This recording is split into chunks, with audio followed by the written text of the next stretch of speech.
Good day, ako nga po pala si Hansel Toledo from Las Piñas. At ito po pala yung build ko sa Sniper 155 na Street GP.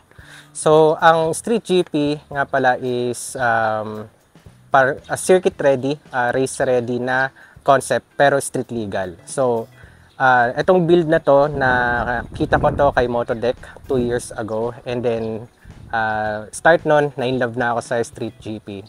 For me, ang Street GP kasi na concept is balance when it comes to looks and then performance. So, hindi siya mabigat, hindi rin siyang sobrang gaan. So, talagang balance siya. At ito nga po pala yung mga pinalitan kong pyesa sa Street GP concept ko. Ang unang part dito, itong aking kaha na galing from Vietnam kay Lance Uni. Ang pinili ko is apple green na ABS version na rin siya. So, ang next ko dito is yung front shock ko na which is RCB FF series na fully adjustable na suspension. So, na-adjust yung rebound, compression, and spring preload. Match with yung RCB DB2 Plus. So, majority ng pyesa ko dito is ginamit is RCB. So, sa mugs ko naman, gumamit ako ng 1.85 3.5 na naka 90-80 na front and 110/70 sa rear na ang mugs ko is forged aluminum na X1R. So, 1 out of 2 sa ngayon sa Pilipinas. Equipped with Pirelli na Diablo Rosso Sport lang yung gamit ko. 90-80 ang harap. And then 110/70 yung likod. So sa brake system ko naman, gumamit ako ng master pump muna na RCB RS1 na carbon 17mm. Sa left ko is naka-hydraulic clutch ako na 14mm and then sa right is 17mm na brake.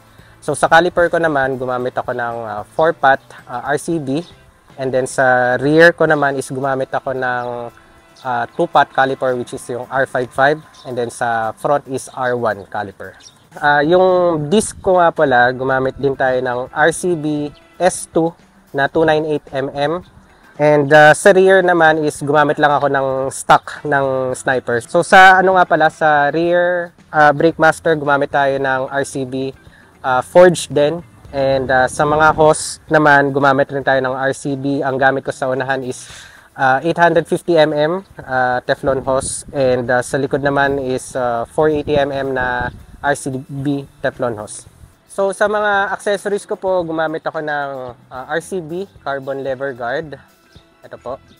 And then sa carbon ko naman, pinagawa ko to kay Motographics sa Bulacan. Ang visor and then fender. And then, nga pala, sa akin nga pala dito, nagdagdag nga pala ako ng quick shifter. Ang gamit ko is Eraser quick shifter. Itong crankcase ko is naka Ducati crankcase ako. And sa mga bolts, mga simpleng bolts lang, accent lang yung ginawa ko pagdating sa GR5. As much as possible kasi mas gusto ko yung pinakasimpleng concept dito. Kumbaga, ang concept ko lang is black and silver pagdating sa ilalim. Sa pagdating naman sa swing arm, gumamit ako ng RCB na normal which is in order ko pa to sa Malaysia. And pagdating sa sprocket, ang gamit ko namang size is 1447. And engine ko na setup ngayon is naka super stock lang ako. So hopefully by soon makapag-upgrade rin into engine. For now kasi nag-enjoy pa ako sa super stock since itong build ko is naka pang daily use ko to. And since pang daily ko to, nagpagawa ako na ang ginamit ko is Replica Pro power pipe.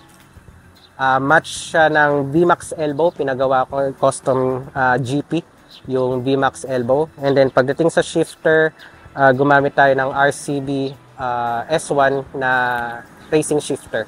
And nga pala to add dun sa specs na to, nag-upgrade din ako ng big radiator, long radiator na Pro Taper. And then itong upuan nga pala, custom to racing seat. Gawa to ni Jeremy Tandog. Isa rin siya sa mga admin ng Street GP. Muli, ito nga pala yung aking Sniper 155 na si Pogi.